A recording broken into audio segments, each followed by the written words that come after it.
मुख्य विशेषता सबसे पहले इसकी है कि भाई इसमें कब्जा नहीं दिया जाता। ज़्यादातर मॉर्गेज में क्या होता है, गिरवी आप कोई चीज़ रखते हो सामने वाले के पास, रख दी, तब वो आपको पैसे दे देता है, क्योंकि अगर पास पैसे नहीं लौटाओगे तो वो बेच देगा। लेकिन यहाँ पर कब्जा दिया नहीं है, लेकिन मॉर्गेज संपत्ति की है, और इस शर्त के साथ की है कि अगर मैं पेमेंट नहीं दूंगा तो आप बेच देना। ठीक है, तो पहली विशेषता है कि संपत्ति का कब्जा नहीं दिया जाता है सिंपल मॉर्गेज में। सिंपल मॉर्गेज में संपत्ति का कब्जा नहीं दिया जाता है। इस बात को गांठ बांध लीजिए और याद कर लीजिए, एग्जाम में बहुत बार पूछा जाता है कि किस मॉर्गेज में संपत्ति का कब्जा नहीं दिया जाता है। वो सिंपल मॉर्गेज होता है जिसमें आप पोजीशन नहीं देते हो सामने वाले को। Hello everyone, welcome back this channel. तो आज हम बात करने वाले हैं ट्रांसफ़र ऑफ प्रॉपर्टी के सेक्शन 58 में अपन, ये तो मैं पहले आपको क्लियर करा चुका हूँ कि मॉर्गेज की डेफिनेशन क्या होती है, मॉर्गेजर कौन होता है, मॉर्गेजी कौन होता है, और मॉर्गेज मनी क्या होती है। तो बाकी ये मैं पूरा आपको कंप्लीट करा चुका हूँ। तो आज हम मॉर्गेज में जितने भी टाइप्स होते हैं, मॉर्गेज में 6 तरीके से मॉर्गेज किया जा सकता है।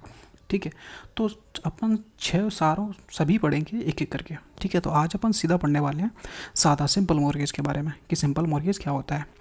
ठीक है, बहुत डीप समझेंगे।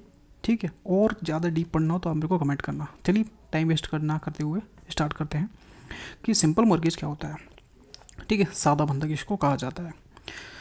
तो समझते हैं कि जब कोई व्यक्ति, एक व्यक्ति है, जब कोई व्यक्ति यानी कि मॉर्गेजर जो अपनी प्रॉपर्टी गिरवी रख रहा है, ठीक है, मॉर्गेजर, जब कोई व्यक्ति अपनी संपत्ति का कब्जा दिए बिना, जब कोई व्यक्ति संपत्ति का कब्जा दिए बना, यानी कि पोजीशन सामने वाले को नहीं दिया जा रहा है, यानी कि विदाउट डिलीवरिंग द पोजीशन, यानी कि सामने वाली पार्टी को गिरवी रखी जा रही है लेकिन कब्जा नहीं दिया जा रहा है।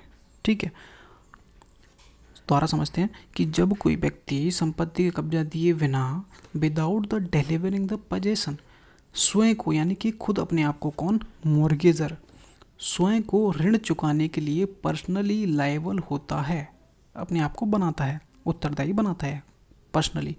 अगर बाई चांस जो तुमने लोन उससे उठाया है, अगर तुमने पे नहीं किया तो तुम्हें वो खुद चुकाना पड़ेगा। ठीक है, पर्सनली लायबल हो तुम उसके लिए। लेकिन फिर प्रॉपर्टी की बात कहाँ गई, समझते हैं, वो आगे दी गई है कि यहाँ पे अपन ने गिरवी तो रखा है लेकिन कब्जा नहीं दिया है सिर्फ। ठीक है, और आपने पर्सनली जिम्मेदारी अपने ऊपर ली है कि मैं उसको चुकाऊँगा।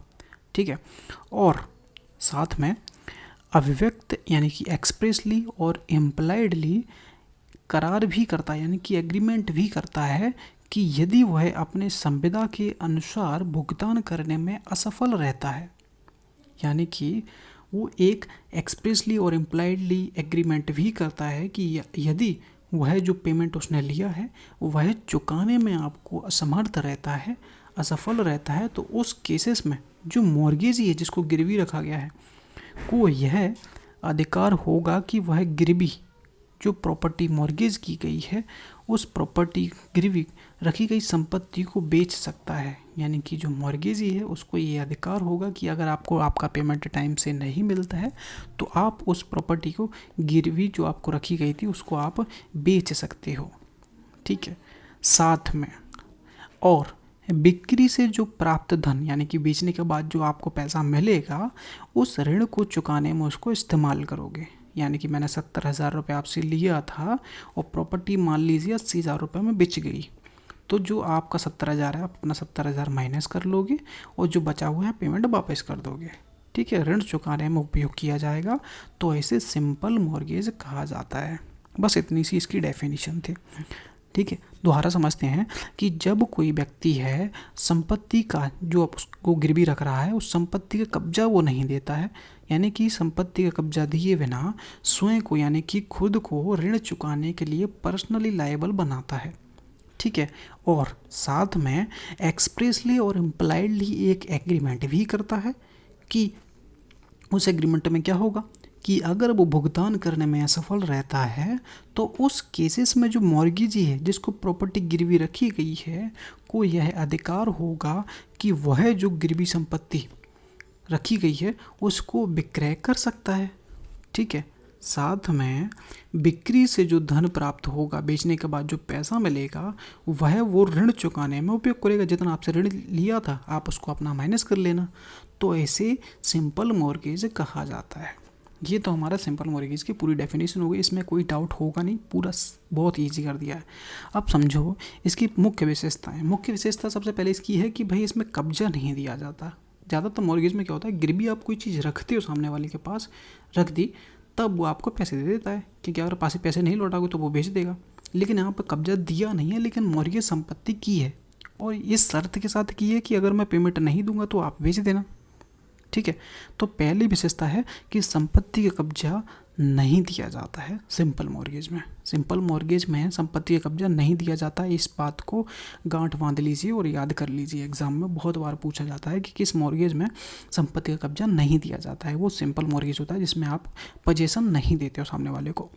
ऋण चुकाने की व्यक्तिगत जिम्मेदारी होती है सादा बंधक में। जो मॉर्गेजर है वो पर्सनली लायबल होता है। किस तरह से, जैसे कि एक कॉन्ट्रैक्ट में पालन ना करने पर वो बाउंड हो जाते हो, उसी तरीके से एक मॉर्गेजर भी बाउंड हो जाएगा यदि वो पेमेंट वापस नहीं करता है तो पर्सनली लायबल होगा। थर्ड पॉइंट इसका हमारा कहता है कि अगर ऋण नहीं चुकाया जाता है, मॉर्गेजर जो पेमेंट है मॉर्गेजी को नहीं चुकाता है, तो मॉर्गेजी संपत्ति को बेचने का अधिकार रखता है, लेकिन वो खुद उस प्रॉपर्टी को बेच नहीं सकता, उसको न्यायालय के माध्यम से प्रॉपर्टी को बेचना होगा। ठीक, ये तीन विशेषताएं थोड़ा गौर करके ध्यान दीजिएगा। इन तीन जो इसकी प्रमुख विशेषताएं सिंपल मॉर्गेज के लिए, इसको लिख लीजिएगा। अब आता है भाई हमारा कि मॉर्गेज के लिए रेमेडीज़ क्या हैं। भाई इनके पास उपाय क्या बचते हैं मॉर्गेज के पास, ये क्या क्या कर सकते हैं अगर पेमेंट आपका नहीं मिलता है तो। अब मॉर्गेजी के पास रेमेडी मतलब होता है कि उपचार, इसके पास क्या तरीके हैं अपने पैसा वसूल करने के लिए। अब वो रेमेडी समझो, सरल यानी कि सादा बंधक जो है, इसको सादा बंधक कर लेना, ठीक है, सरल लिख गया है कि सरल बंधक में मॉर्गेजी को दो प्रकार की रेमेडीज़ मिलती हैं। अब वो रेमेडीज़ कौन सी हैं भाई, व्यक्तिगत उत्तरदायी, यानी कि पर्सनली लायबल तो होता ही है, क्योंकि हमने यहाँ पर पढ़ा है कि वो स्वयं को बाउंड करता है। मॉर्गेजर स्वयं ऋण चुकाने के लिए व्यक्तिगत रूप से उत्तरदायी होता है, जो कोर्ट द्वारा वसूला जा सकेगा। ठीक है, जैसे हम कॉन्ट्रैक्ट के केसेस में उससे वसूल कर सकते हैं, पालन करवा सकते हैं, उसी केसेस में उस प्रॉपर्टी उस सामने वाले प्रॉपर्टी व्यक्ति से वसूल कर सकते हैं, क्योंकि वो पर्सनली लायबल था। ठीक है, सेकंड हमारा कहता है कि संपत्ति की बिक्री कर सकते हो आप। ठीक है, पर्सनली वसूल नहीं कर सकते तो आप संपत्ति की बिक्री करवा दीजिए। यदि मॉर्गेजर ऋण चुकाने में सफल रहता है तो मॉर्गेजी क्या कर सकता है, संपत्ति को बेचने के लिए कोर्ट में मुकदमा दायर कर देगा कि भाई मेरी प्रॉपर्टी बिचवाई जाए, उससे जो पैसा मिलेगा मेरे का जो लोन मैंने दिया था वो पे किया जाए। तो कोर्ट उस केसेस में आपकी प्रॉपर्टी को बेच दिया जाएगा। अब इसमें दो पॉइंट मैंने बनाए हैं, वो समझिए कि यदि विक्रय के बाद कुछ धन बच जाता है, ठीक है, यहाँ पर मैंने बताया था ऋण चुकाने में उपयोग किया जाएगा। जो आपका विक्रय के बाद जो पैसे मिलेंगे उसको ऋण चुकाने में उपयोग किया जाएगा, लेकिन कुछ धन बच जाता है तो वो भाई सामने वाली पार्टी को लौटा दिया जाएगा, यानी कि मॉर्गेजर को वापस लौटा दिया जाएगा। सेकंड कहता है कि यदि कम पड़ जाता है, भाई ज़्यादा हो गया तो लौटाओगे, कम पड़ गया तो तुम व्यक्तिगत लायबल तो हो ही भाई, तब भी तुम्हें कोर्ट से वसूल किया जा सकता है। तो सिंपल सी बात है। अब इसके दो केसेस मैंने लिखे हैं।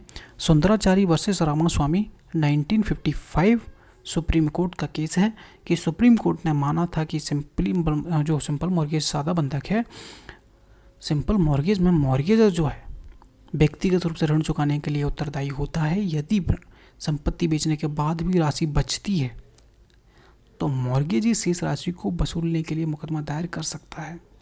ठीक, अब नेक्स्ट केस है ये कृष्ण पिल्लई वर्सेस कंदरस्वामी। कंदरस्वामी क्या कहता है भाई, ये उच्च न्यायालय का मद्रास उच्च न्यायालय का केस है। मद्रास उच्च न्यायालय ने निर्णय किया था कि सिंपल मॉर्गेज में जो मॉर्गेजर है व्यक्ति रूप से जिम्मेदार होता है, और यदि संपत्ति बेचने के बाद पूरा ऋण ना चुकता हो,